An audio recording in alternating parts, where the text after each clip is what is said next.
very early 1990s, suffered through this. So it was kind of no matter what good they were doing anywhere else in the world or anywhere else in the country, the fact that the economy wasn't doing well really hurt them. Okay, and of course, events of crisis. What history has shown us is that when there are events of crisis, people tend to rally around the president, right? Now, it's not to, it's not to say that this hasn't gone the other way. It certainly has, right? It certainly has. But for the most part, during events of crisis, say world wars, World War I, World War II, and we know, again, our social science wasn't all that good, wasn't nearly as good as what it is today, but President Wilson, Franklin Roosevelt during World War II had incredibly high numbers. And well, the one thing you got to remember, of course, is that President Roosevelt, Franklin Delano Roosevelt, was elected 4 times. And at least 2 of those times were based on the idea of crisis. Now, again, one thing you have to keep in mind, of course, is that President Roosevelt was elected in 1940 for his 3rd term and 1944 for his 4th term. In 1944, of course, we were involved in the war. In 1940, the Second World War was going on. We just weren't in it yet. But again, it was seen as a real crisis. In 1936, the rumblings were going on in Europe. But of course, the economy was in the tanker, and President Roosevelt had really a lot of support at that time. Imagine he won 4 terms. Okay, but probably the best example of a crisis event giving a president a lot of authority to persuade is really 9/11. The second President Bush had approval ratings right around 90% in the immediate aftermath of 9/11. The country really trying to rally around the president, and President Bush did take advantage of that where he could. In terms of getting certain pieces of legislation through. Probably the best example of that is the Patriot Act that later really came under a lot of fire for all sorts of reasons. It's not our place at this point to really talk about that. But he got that legislation through very quickly, being able to take advantage of high approval ratings. Okay, now what I want to mention here, still looking at the outline here, point 4, is the difference between populism and favoritism, all right? And how presidents can use this to help their ability to persuade. Now, populism is really just what it sounds like. You're taking the popular position on every issue, okay? So if you think about what we have going on in the country today, it could be free trade, right? Or the dislike for free trade, which is kind of what you see. You think about President Trump's slogan, right? Make America great again, all right? Well, that could mean a whole bunch of things, but if you look at the policies that he espouses, right? Having tariffs, trade wars, protecting American jobs, that kind of thing. But it also can go into social issues, right? Things like abortion, the death penalty, things like that. So again, it's not our point here to judge whether that's right or wrong, but populism is really kind of taking the popular position on every issue. Favoritism is a little bit different, all right? Favoritism is really a political strategy where you try to map out a majority, not by necessarily taking the positive, or I should say the popular position on every particular issue, but what you're doing instead is saying, okay, I need to build a coalition of people that are going to get me elected. So these are going to be my favorite issues. I'm going to hit, these are going to be my positions on these particular issues, and it could be, again, on free trade or social issues like abortion, and you're trying to just kind of find your coalition to get you across the finish line, if you will. And probably the best example of favoritism that I could give you was really in 2004 in President Bush's, the second President Bush's second presidential race, where he used favoritism. He said, you know what? These are my issues. These are my positions. I think it's enough to get me past the gate. Again, the support he had right after 9/11 had waned considerably. He wound up in a very tough election against 2004. He had a very sharp strategist, Karl Rove.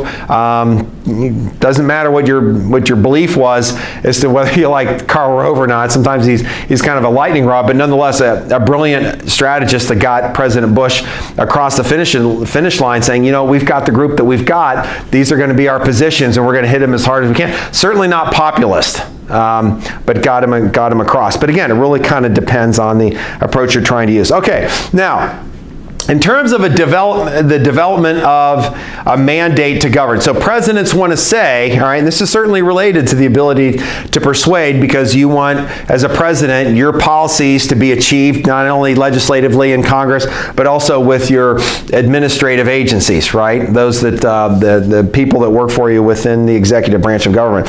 Okay, so how do you map out a claim that you have a mandate to govern? Well, one of the things, of course, is you can look at the popular vote and say, hey, look, a majority of people voted for me. All right? A majority of people voted for me, so I must be right.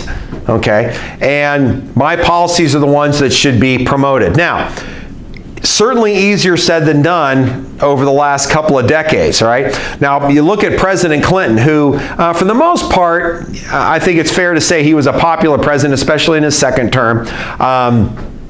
Was a very popular president in the early part, very, very early part of his first term, and then he ran into trouble actually in the first couple of months, all right, within the honeymoon period, if you will.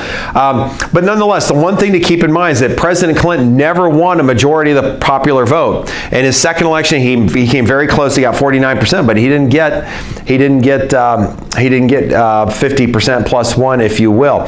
And in fact, in his first term, he had 43% of the vote. President Bush, the incumbent, had 38%, and Ross Perot had a very strong showing for a third-party candidate, had 19% of the vote. So you had a very fractured public. So Bill Clinton could never say, well, that a majority of people voted for me. He could say, well, more people voted for me than anybody else, right? He won a plurality.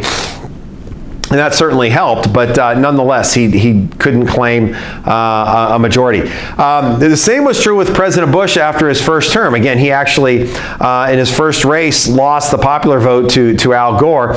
And President Trump also can say that, can't say that he won the popular vote, because he didn't. All right, it makes it tougher. Okay, now if you have the popular vote win, great. All right, and again, President Obama won 2 times.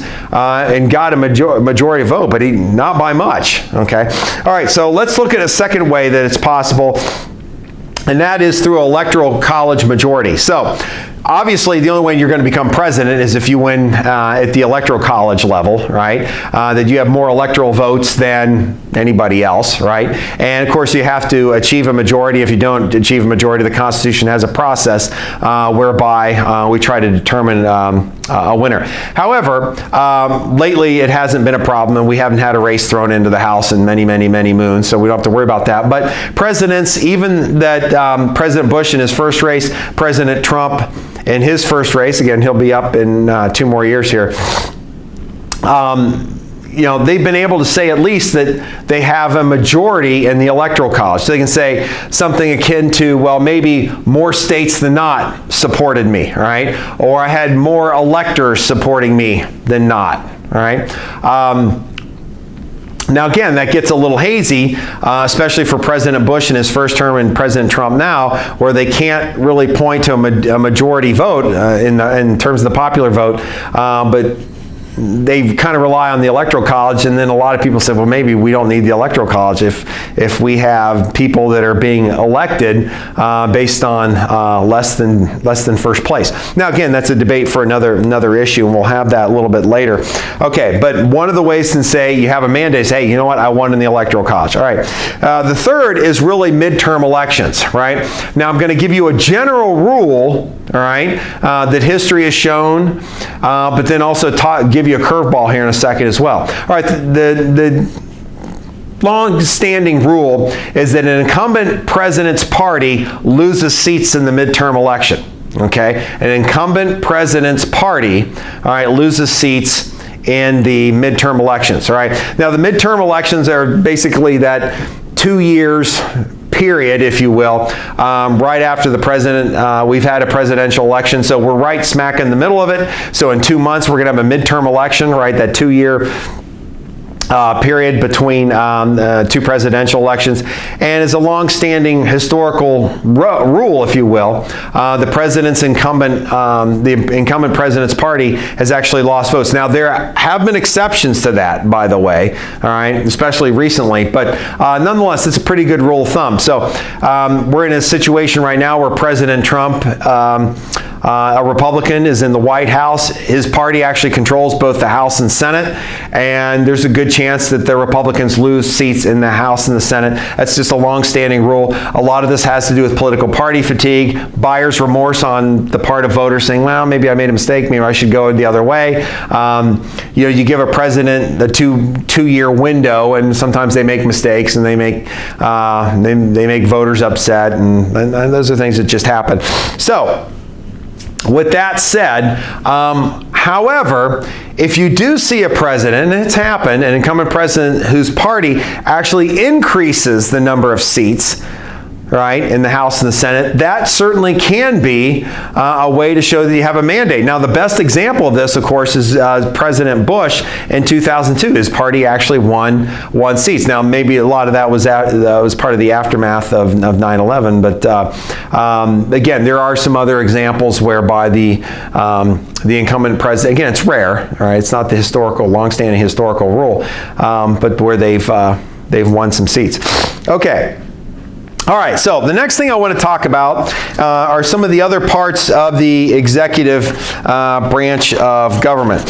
Now, one of the things that people kind of forget, and I always like to tell my students that, I'm not training you for anything other than, in a first level survey course that, I want you to know about American government and politics and how it works. But when I teach upper level political science courses, I tell them, I'm really training you to work in government. I'm not training you to do anything else except maybe work in government. And, I like talking about this part when we look at other parts of the executive branch, because what I'd like to tell people is that this is really good work.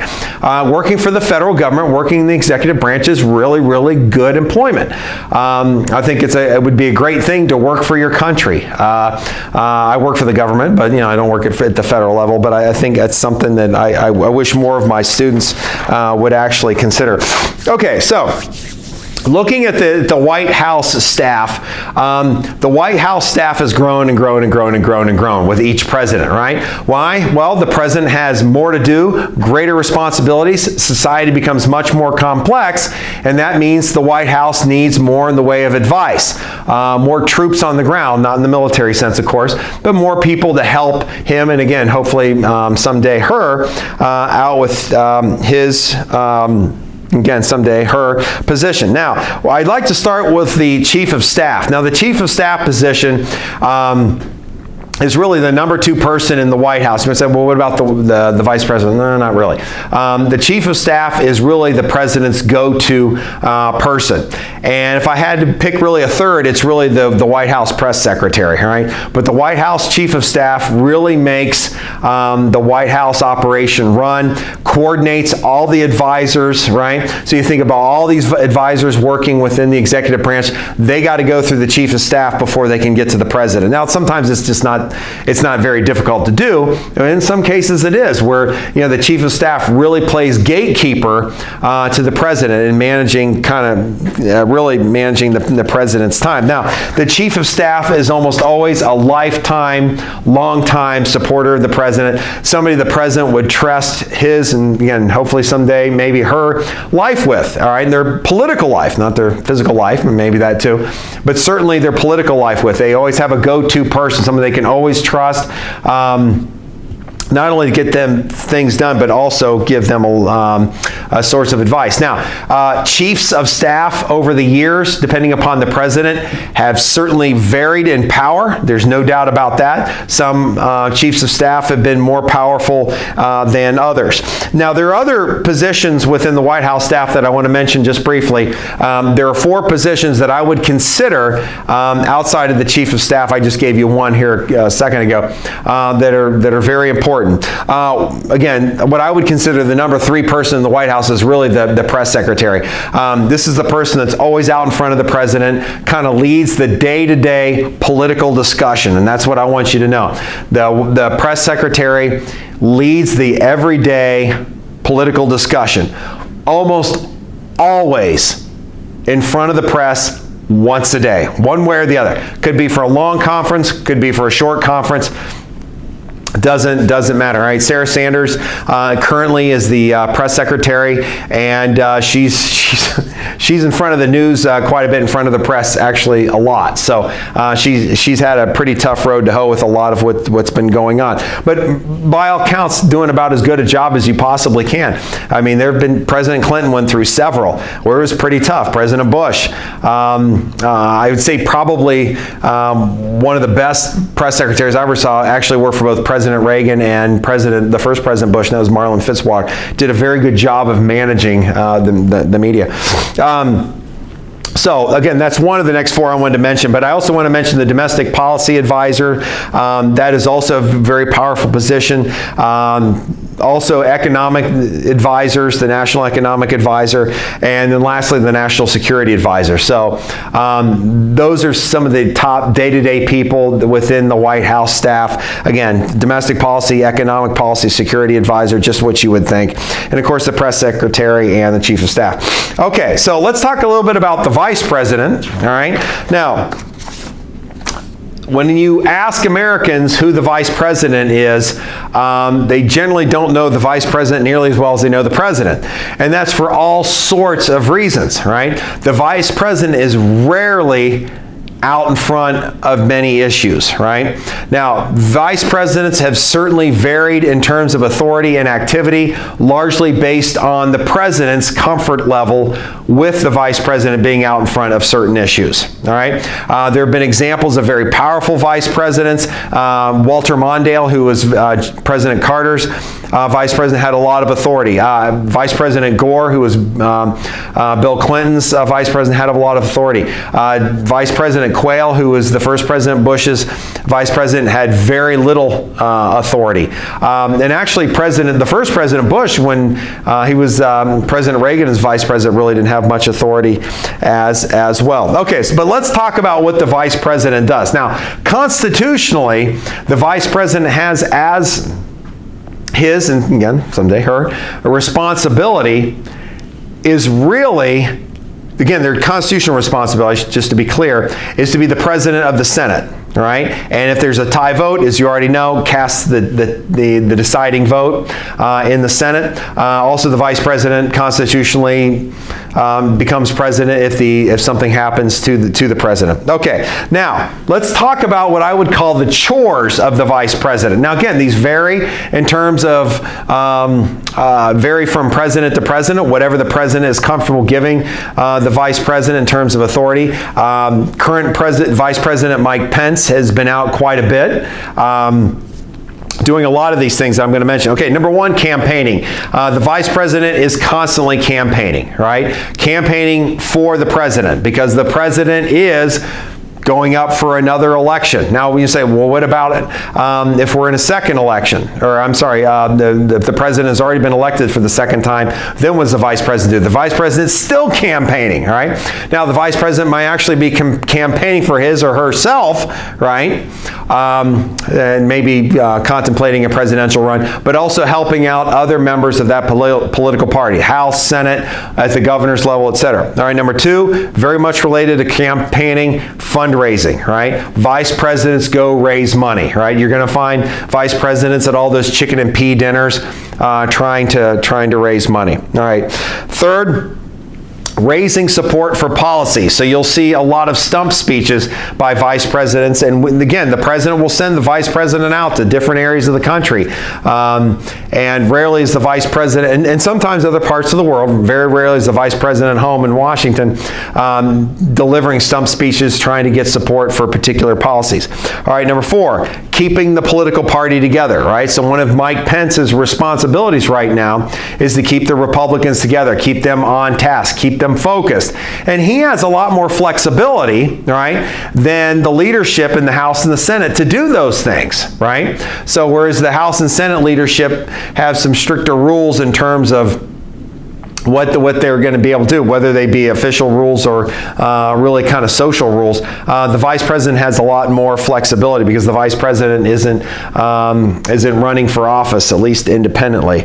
All right, and then lastly, vice presidents take blame, right? Sometimes vice presidents take blame for things that presidents have done, right? Really trying to get the attention drawn off the president. And I think Walter Mondale was probably a really good example of somebody who was able to take some blame for some of the things that didn't go well in President Clinton's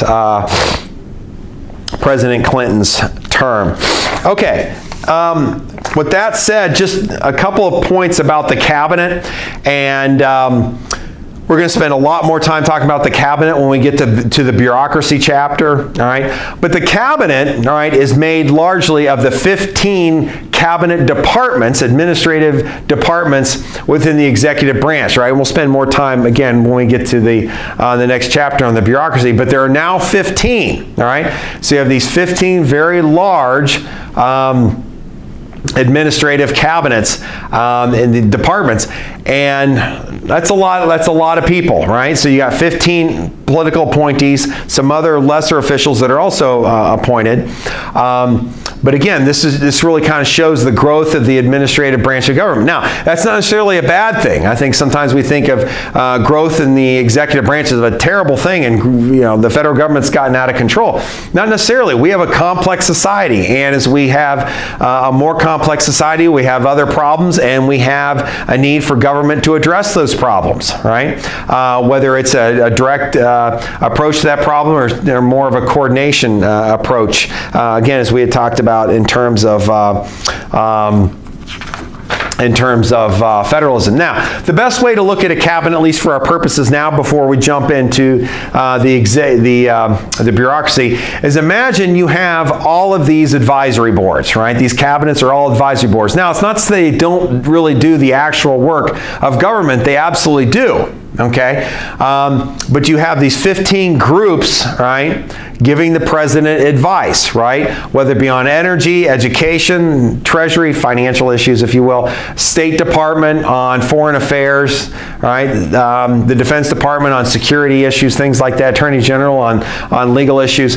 Again, a lot of advice. They're certainly doing the work of government, right? The Attorney General's office leads the Department of Justice, and of course they do prosecute bad people and sue people civilly, so they actually do the work of government, but they certainly serve as a lot of advice. Now, we'll also talk about the independent agencies when we get to the bureaucracy chapter, but you have a lot of administrative agencies that are not part of the cabinet departments. They're literally independent agencies, such as the Environmental Protection Agency, the Securities and Exchange Commission, the National Labor Relations Board, all right, that serve as kind of like smaller cabinet departments. Again, they're not part of the 15 cabinet departments, but they kind of on their own a little bit, but also do the work of government, all right? So the Securities and Exchange Commission, they look at security offerings, right?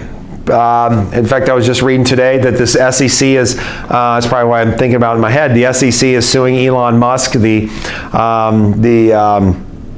the president of Tesla, over securities fraud for claiming that he had the financial backing to take the firm private, and he looks like he didn't, so we'll see. But again, they do the work of government, they do the officialdom, but they also give the president advice. So again, there's a lot of advice going to the president, but again, they also do the actual work of the federal government. Again, and like I'd like to tell my political science students, this is really good work. This is something to be interested in. This is, again, great work, great opportunities, things that sometimes I think we overlook. We're always looking at the private sector, and I think the public sector offers a lot of great stuff there. Okay, so we'll stop there, and we'll pick up in terms of national leadership, international leadership, and presidential character when we come back on Monday. See you then.